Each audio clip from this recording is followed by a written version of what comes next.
But do genetically engineered plants have unknown side effects? Should we really take that risk?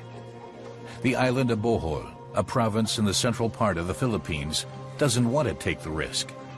The island's government has banned genetically modified plants. So there won't be any golden rice here. But according to national statistics, the people of Bohol suffer from vitamin A deficiency. How will they solve the problem? It's Sunday morning. We are visiting the Omak family, a typical family of rice farmers.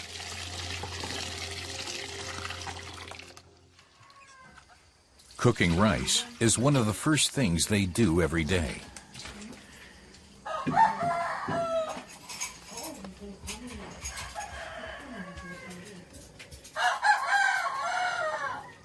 The family is self-sufficient, living from what they grow.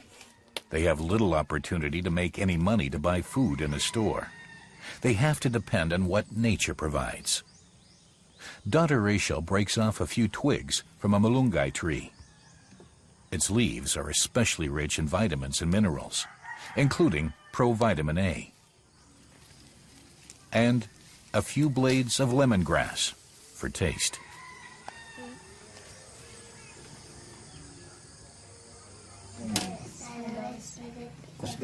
Bless us, O Lord, and this thy gift, which we are about to receive from thy mouth, through Christ our Lord. Amen.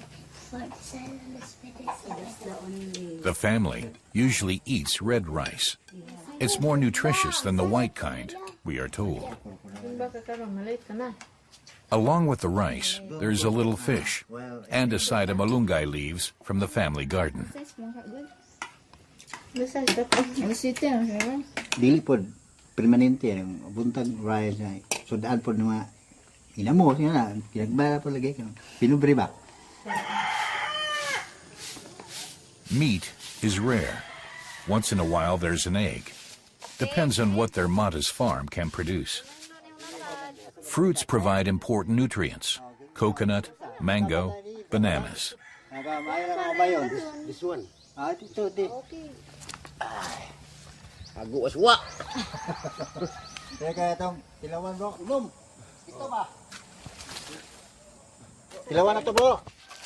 We're surprised how much the family is able to get out of the scarce ingredients available to them. Farmer Lo Omak shows us his rice fields. He owns just 1/4 hectare of land. Most of the time, there's not even enough rice to feed these 6 members of the family. In its current stage of growth, the rice has to be flooded every 2 days. That allows him to combat the main pest, a snail, using biological methods. It isn't much, but it works without the use of chemical additives. He assures us that this method has proven successful on his small farm. We learn that the farming families on this island are organized into so-called puroks, units of 10 to 15 households that are trained in agricultural issues. If necessary, they may even receive seedlings free of charge. In addition, the island's government also trains local health workers. Good afternoon, everyone. In these courses, they learn, for example, which vegetables and fruits are rich in vitamin A. So it produces banana, saluyot, you have the mango, the red meat, the papaya, the egg, and the kangkong.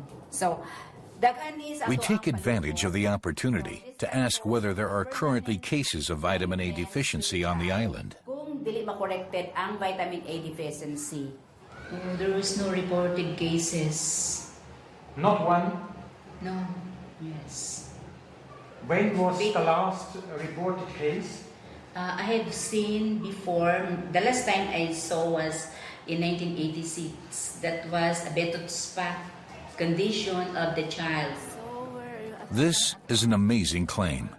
According to national statistics, the island is considered a region deficient in vitamin A. But the local health workers have not documented any cases. They don't know where and how the national statistics are compiled. Our visit to the island raised a lot of new questions. We saw a population that, while poor, enjoys a well-balanced diet. In contrast to the official national statistics, there's no sign of vitamin A deficiency here. What does the inventor of golden rice have to say about what we have observed? Das ist für mich nicht überraschend, denn das ist nicht sehr einfach zu dokumentieren, obwohl statistisch völlig sicher ist, dass diese Fälle existieren. Philippinen ist kein sehr günstiges Land dafür, denn in Philippinen ist Vitamin A-Mangel nur noch ein Problem für etwa 10% der Bevölkerung. In anderen Ländern haben sie bessere Aussichten. Ich war vor kurzem in Indien.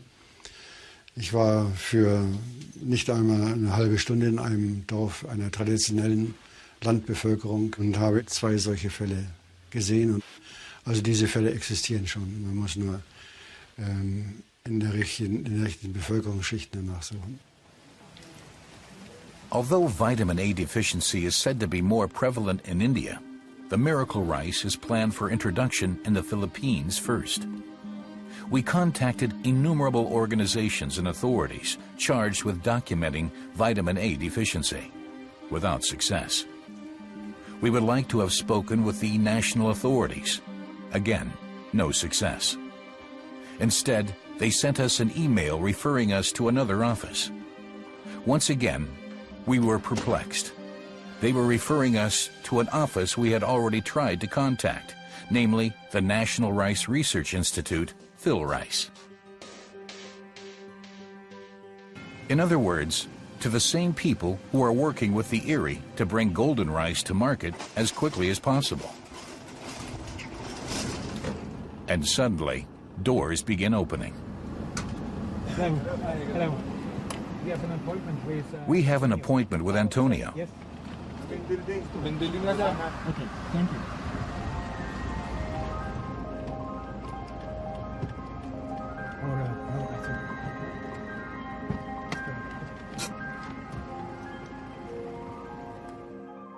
Antonio Alfonso is the top man in the Golden Rice Project.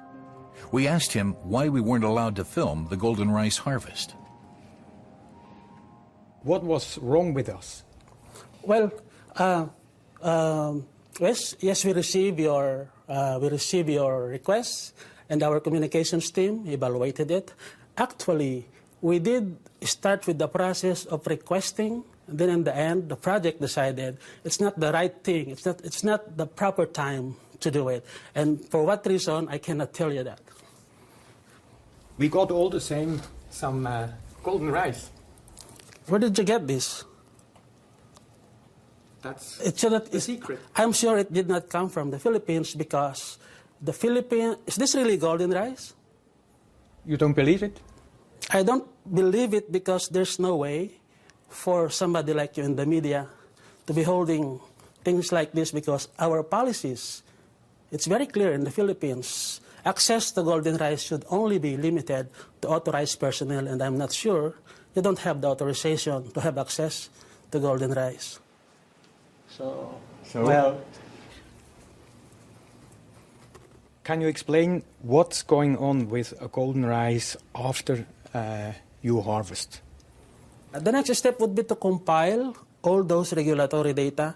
Those coming from the field is just one part of it.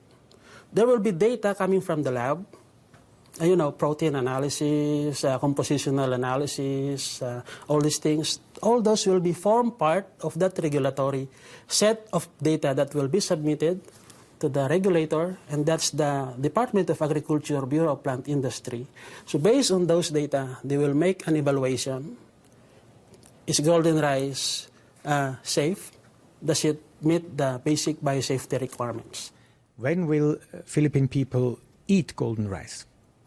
So when would golden rice become available for consumption, for planting? I wish I can tell you that. I wish I can have a definite answer to your question, but I can't because it will depend on the regulators if and when they would approve golden rice based on the data that we will submit to them. If this group had its way, the people of the Philippines would never eat golden rice. This is the rice cultivation center of Masipag, an organization made up of small farmers. It is a nationwide network with 35,000 members, farmers who cultivate their fields using traditional equipment and who raise traditional types of rice. All in all, we have, in this farm at the moment, we have 1,200 rice varieties planted. But in our old collection, some of them had been planted in the wet season, we have a total collection of 2,600 rice varieties. An enormous variety. Chito Medina and his team document each and every strain with all their individual characteristics. Farmers can acquire tried and tested traditional seeds and multiply them on their own, free of charge.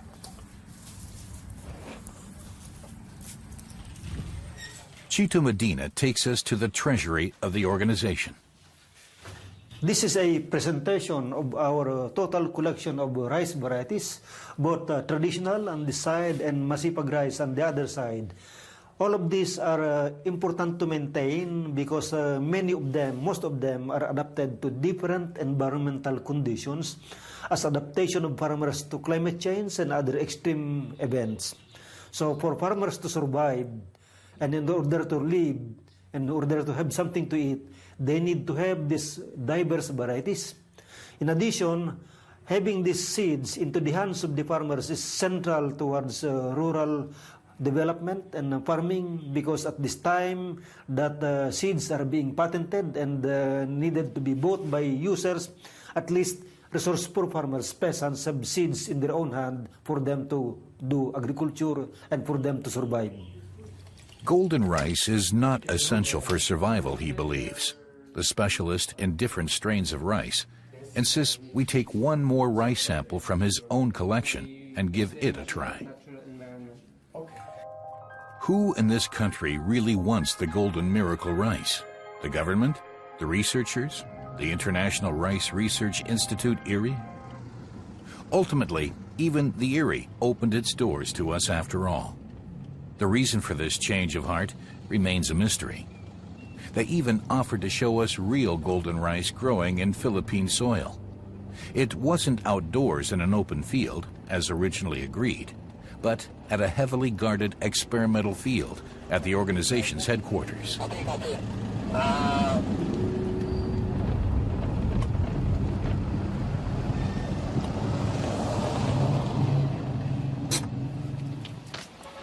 So this Bruce Tolentino led us to Erie's most well-guarded treasure. So this is golden rice. This is golden rice. Access to this greenhouse is controlled. You have to log in, and we ensure that no animals, birds or rats, get into that greenhouse and spread the seeds around, because we want to make sure that the research being done here follows all the protocols required for credible science.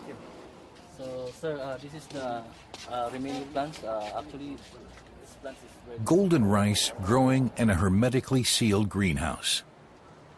Is the security intended to protect animals?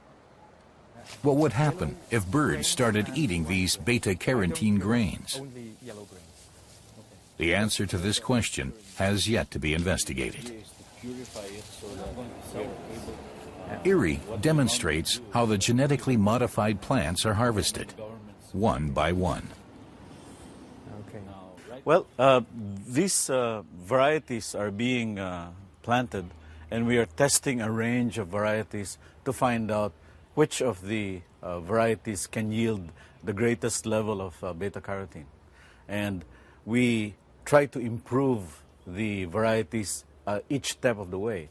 And at this stage, it's been an improvement from the varieties that are planted out in the field, but we keep working because the beta-carotene content needs to be improved so that it meets some benchmark standards that have been set. Apparently, the rice is still in its test phase. Still, the authorities are expected to consider approving it for the market within the current year. Once again, we are perplexed.